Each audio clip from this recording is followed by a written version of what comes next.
Assalamu alaikum, Sheikh. My name is Liban. I'm a student of knowledge at this moment in time. My question is, what's the best way to explain the concept of Tawheed, which is the oneness of Allah, to a person from a non-Muslim background? The brother asked the question that what is the best way of explaining the concept of Tawheed to a person who's a non-Muslim background. First, I'd like to know what is his background. Is he a Christian? Is he a Hindu?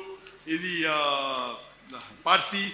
So based on the verse of the Quran of Surah Imran chapter 3 verse number 64, which I'll be dealing tomorrow. Tomorrow my topic is religion in the right perspective, talking about the concept of God in the major world religions.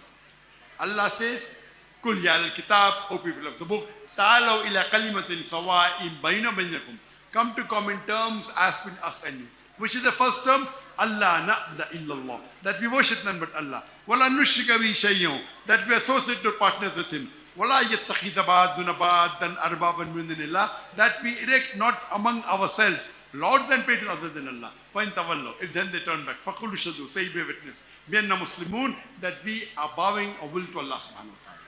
So the best is, if you want to talk about Tawheed, the concept of God, the best surah is Surah Ikhlas, chapter number 112, verse number 1 to 4, which says, Kul huwallahu ahad, says Allah one and only. Allahu samad, Allah the absolute eternal. Lam yalid wa lam yulad, He begets not nor is He begotten. Wa lam yakul lahu kufuwan ahad, there's nothing like Him. This is a 4-line definition. Any person says so and so candidate is God, you put your candidate to the test of Surah Ikhlas. If he passes, we have no objection accepting him as God. If he fails, we don't accept him. And if he's a Bible, then you quote from the Bible.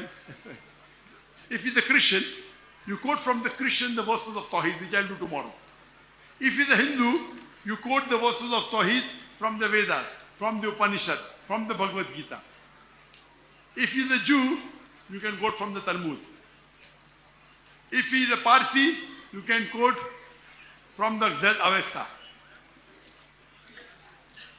If he is a Sikh, then you quote from Guru Granth Sahib.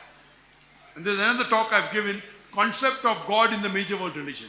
So if you see that video, and if he's an atheist, there's a talk of mine, does God exist? You see that? And inshallah, it will give you a great deal of knowledge how to deal with a non-Muslim. Jazakallah.